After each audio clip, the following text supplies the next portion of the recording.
전 여친이 코익으로 2억을 날렸습니다. 헤어진 건 코인 때문은 아니었습니다. 하지만 그 무너진 시간 속엔 확실히 코인이라는 단어가 우리 둘 사이의 균열을 깊게 했던 것도 사실입니다. 그녀는 스스로 확신이 있다며 2억을 걸었습니다. 5천만 원은 자신의 돈, 1억 5천은 대출, 그중 일부는 이금융. 결국 전부 청산됐고 그녀는 무너졌습니다.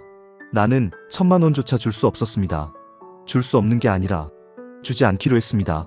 이건 한 남자가 도박인지 사랑인지 무너진 시간의 경계에서 어떻게든 살아보려던 한 여자를 바라본 기록입니다. 그녀는 며칠을 울었다. 회사도 결근했고 밥도 제대로 못 먹었고 말수가 줄었다. 나는 걱정이 되면서도 점점 무서워졌다. 내가 이 고통을 함께 책임져야 하나? 아니었다. 분명히 아니었다. 1,000만 원조차 줄 수 없었다. 그녀가 울먹이며 말했다. 1,000만 원만 있으면 일단 급한 이자부터 막을 수 있어. 나는 그 순간 단호하게 말했다. 미안하지만 나는 그건 못해줘. 정말 미안한 얼굴로, 하지만 확고한 태도로.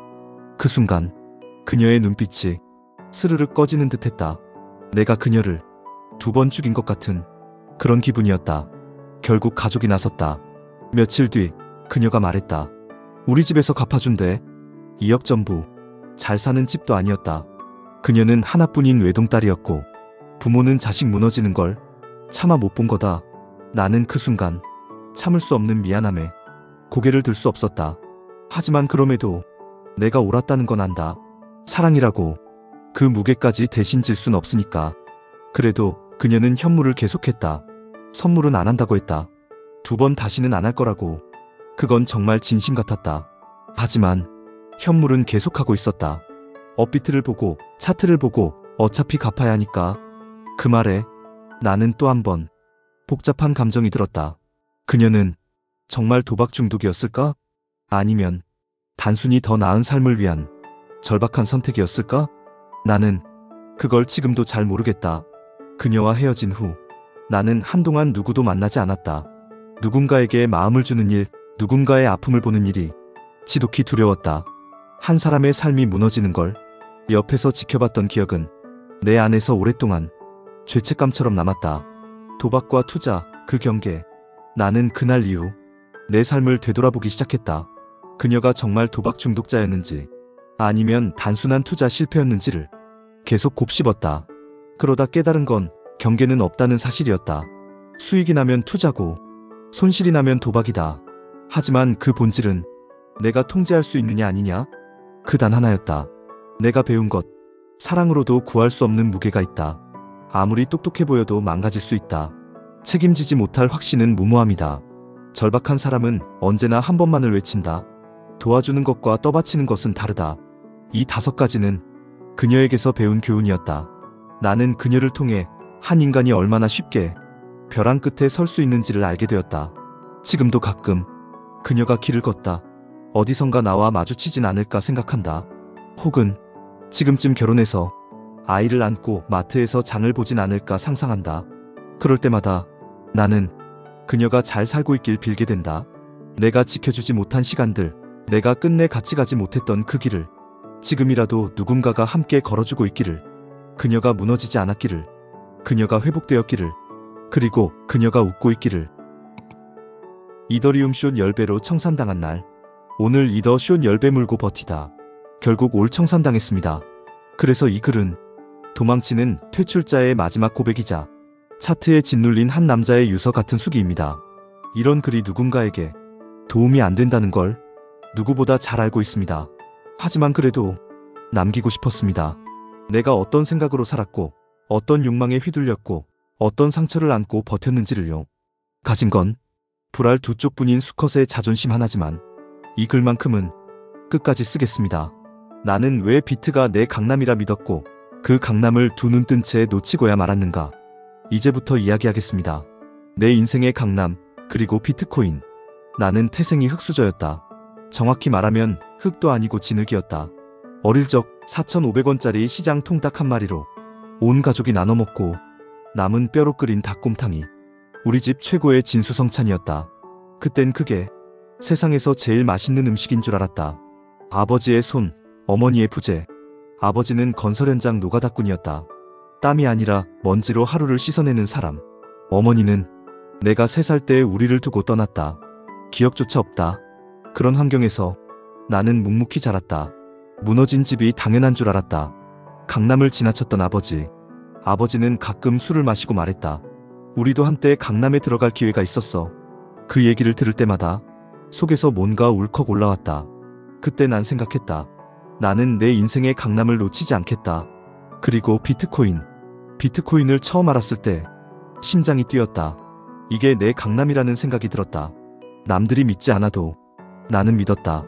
디지털 금, 새로운 시대의 화폐, 기회라는 단어에 모든 걸 걸고 싶었다. 시작은 작았고 욕심은 컸다. 처음엔 소액으로 시작했다.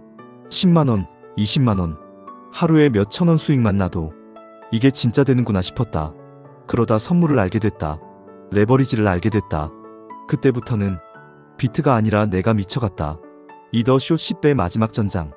오늘이었다. 마지막으로 이더쇼 10배 물렸다. 분명 빠질 거라 봤다. 확신했다. 하지만 아니었다. 시장은 내 확신을 짓밟았다.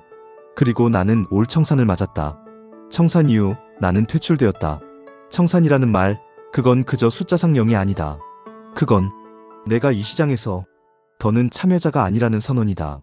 나는 퇴출되었다. 콜로세움의 관중석에도 앉지 못할 죽은 검투자가 되었다. 모든 포지션이 터지고 나서도 나는 비트를 욕하지 못했다. 왜냐면 나는 아직도 비트를 믿고 있기 때문이다. 차라리 이게 폰지 사기였으면 좋았겠다. 디지털 쓰레기였다고 누가 증명해줬으면 이 허망함이라도 위로됐을 텐데. 아니다. 비트는 여전히 유망하고 나는 여전히 빈털털이다.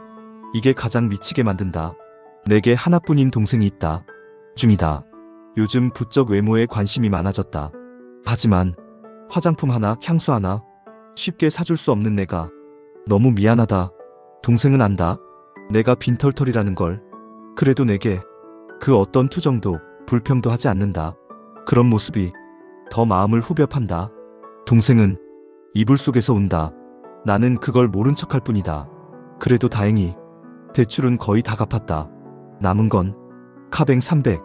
그걸 갚는 날이 이 시장에서 내가 내린 마지막 발자국 같을 것 같다. 이소라의 바람이 분다라는 노래가 있다. 세상은 어제와 같고 시간은 흐르고 있고 나만 혼자 이렇게 달라져 있다. 시장도 그렇다. 그 자체로는 의미 없다. 하지만 내가 포지션을 잡는 순간 그건 나의 거울이 되고 심판이 된다. 이건 게임이 아니다. 이건 삶이고 생존이다. 나는 가난이 상태라 믿었다. 언젠가 바뀔 수 있는 거라 믿었다. 하지만 퇴출당한 지금 그 가난은 속성이 되어간다. 이젠 내 신분, 내 운명, 내 이름이다. 그게 세상에서 제일 무서운 일이다. 모든 걸 잃은 날 나는 죽지 않았다. 죽고 싶단 생각은 셀 수 없이 했지만 죽음은 생각보다 비용이 많이 드는 일이었다. 그래서 살기로 했다. 어떻게든 살아야겠다는 명분이 필요했다. 동생, 그리고 유일한 이유. 동생 때문이다. 가끔 밥도 제대로 못 먹고 학교 다녀와서도 힘들다 말 한마디 못하면서 늘 나를 걱정하는 그 녀석 때문이다. 내가 무너지면 이 아이도 무너질 것 같았다. 그래서 버틴다. 밥은 한 끼만 먹더라도 포지션은 안 잡는다. 나는 이제 이런 글을 쓴다. 누구에게도 하지 못했던 말들을 이제는 차트 대신 글에 남긴다. 말하는 대신 쓴다. 매일 한 줄씩이라도 기억하고 기록하고 후회한다. 내가 이 시장에서 뭘 잃었고 무엇을 깨달았는지. 시장은 있겠지만 나는 기억할 것이다. 이더는 내 청산을 기억 못할 것이다. 비트도 나를 신경 쓰지 않을 것이다. 하지만 나는 이 기억으로 평생 살아간다. 차라리 아무것도 몰랐던 때로 돌아가고 싶기도 하다. 그러나 이 고통조차 나를 만든 시간이라 믿고 싶다. 퇴출된 자의 마지막 인사. 차갤러들이여, 당신들이 시장에 남아있다면 그 자체로 이긴 것이다. 나는 퇴출되었지만 여전히 여러분을 응원한다. 누군가는 오늘도 청산당할 것이고 누군가는 오늘도 10배 수익을 낼 것이다. 그러나 누가 오래 살아남는가? 그것이 진짜 승자다.